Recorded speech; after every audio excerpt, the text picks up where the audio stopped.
আসসালামু আলাইকুম প্রিয় খামারি ভাই ও বোনেরা। আর যারা ছাগল পালন করেন তাদের জন্য এই ভিডিওটা অত্যন্ত গুরুত্বপূর্ণ। ছাগল পালন করে খুব দ্রুত লাভবান হওয়ার জন্য এই ভিডিওটি আপনার জন্য। কিভাবে ছাগল লালন পালন করে খুব দ্রুত লাভবান হওয়া যায় এবং ছাগলকে রোগমুক্ত রাখা যায়, এই বিষয়গুলো নিয়ে আলোচনা করব। ছাগল সাধারণত রোগ বালাই কম হয় এবং যদি রোগ হয় সেই ছাগলগুলো বেশিরভাগ মারা যায়। তাই রোগ যেন না হয় এই বিষয় নিয়ে আলোচনা করব।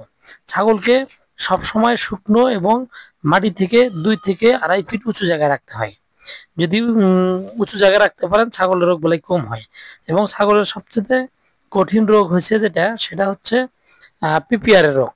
পিপিআর এর ভ্যাকসিন যদি আপনি সময় মতো করে নিতে পারেন তাহলে আপনার ছাগলের রোগ হবে না।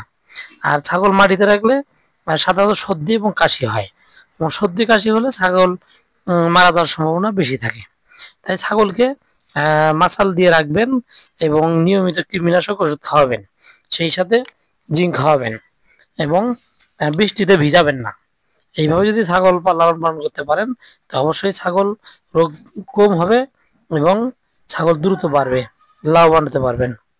সেই সাথে খাসি ছাগলকে কিছু করে দানাদার খাদ্য খাওয়াবেন, সাথে কীটনাশক ওষুধ খাওয়াবেন এবং রোদে না নিয়ে ছামায় রাখবেন।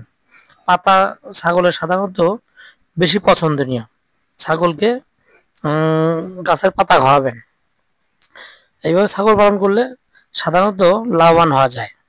এবং বাচ্চা ছাগলগুলোকে 1 মাসের ভিতরে কৃমিনাশক করা অতি প্রয়োজন। কৃমির কারণে অনেক সময় ছাগল দুর্বল হয়ে যায় এবং মারা যায়। ছাগল কৃমিনাশক এবং লিভার টনিক এগুলো নিয়মিত করতে হবে। পাশাপাশি গর্ভবতী ছাগলকে অবশ্যই ক্যালসিয়াম খাওয়াতে হবে এবং বাচ্চাগুলোকে জিঙ্ক খাওয়াতে হবে।